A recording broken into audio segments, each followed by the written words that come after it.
منم قرآن کلام حق، چرا من را نمیخوانی؟ چرا غافل ز من هستی؟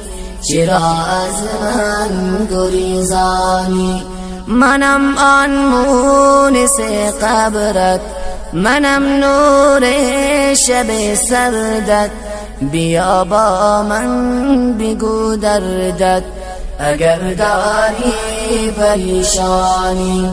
بیا با من بگو دردت اگر داری پریشانی. منم حبل متین حق، منم پیغام دین حق. بجنات برین حق مرا باشد گلستانی. بجنات برین حق مرا باشد گلستانی.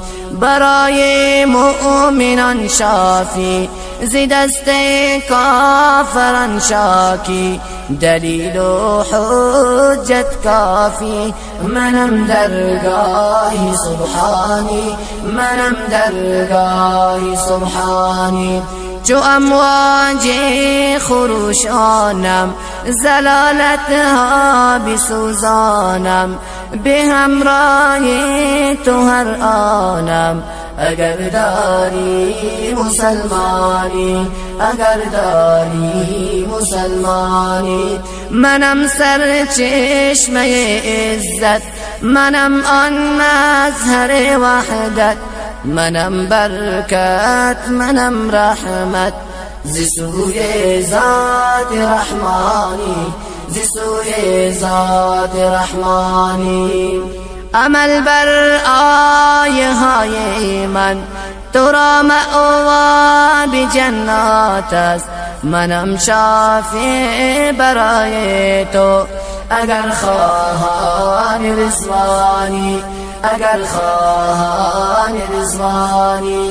منم قرآن کلام حق، چرا من را نمیخوانی؟ چرا غافل ز من هستی؟ چرا از من گریزانی؟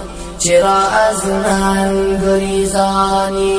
منم آن مونس قبرت، منم نور شب سردت. بیا با من بگو دردت اگر داری پریشانی. اگر داری پریشانی.